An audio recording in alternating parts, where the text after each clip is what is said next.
Hey there, welcome to another video here at Sanctuary. Today I'm going to be walking you through how we're going to install an audio system for our open mic nights. So basically, we don't have a sound system like built into the room here, so I'm an audiovisual nerd. That's kind of like what I do. We're going to install a sound system with 2 speakers and a wireless system so that when we have our wireless mic nights, we have wireless packs with line-ins and then a wireless microphone that we can just bring out, turn on, replace the batteries, whatever, and it work.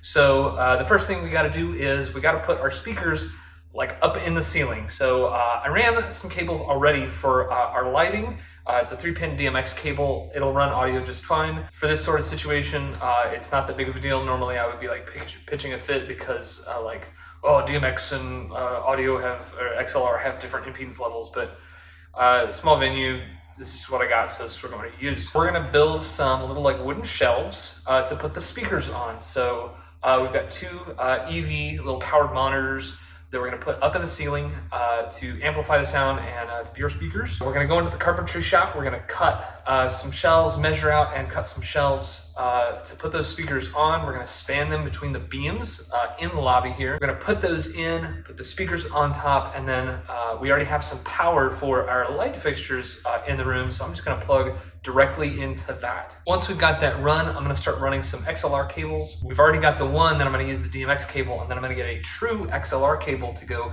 from the first speaker to the second. So these are going to be run in tandem together. They're actually going to be an aux output is how they're going to be set up if you're familiar with the X32 and how it like works. So these 2 speakers are going to be run together in tandem, going into one and then out of one to the next one. So it's not going to be like a left-right normal setup. This will also not be set up as a main left-right. It's going to be set up as an aux or as a bus send on our board. Now we're using an X32 producer. This is a rack-mounted Behringer board. It's a digital console. It's got 40 channels, 32 of which can be like XLR inputs. The other 8 are aux inputs. We also have 16 outputs with the board, but locally we only have 16 inputs, like little XLR bits, and 8 outputs. So we're only going to be using 1, and then we're going to build a rack to have XLR or wireless inputs. So we've got some Shure BLX R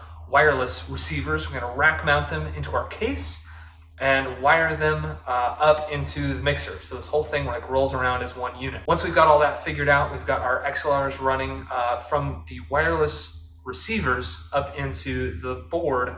All we have to do is start setting our gain structure. So I've got my guitar with me. I've got the microphone set up for our BLX system. I'm going to speak into those microphones and get a good gain setting, and then start turning them up in the speakers so that I can set the gain on my speakers. Now to set the gain for the first time on the speakers, I'm going to run something called pink noise. Now pink noise is just kind of sounds like a waterfall sort of looking thing. It's going to help me get the volume correct so that everything comes out at like a good volume when all of the faders are at unity. So now with all that set up, let's plug in the computer into our aux 5 and 6 inputs and turn on some music.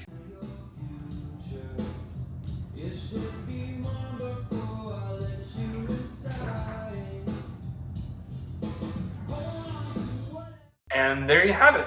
Now we have our sound system set up in here, and it runs very similar to sound systems just about anywhere. You got a speaker, an amplifier, some sort of like processing thing, and then microphones, or in this case, a computer. So I hope you enjoyed this video and learned something, and if I can do it, you can do it too.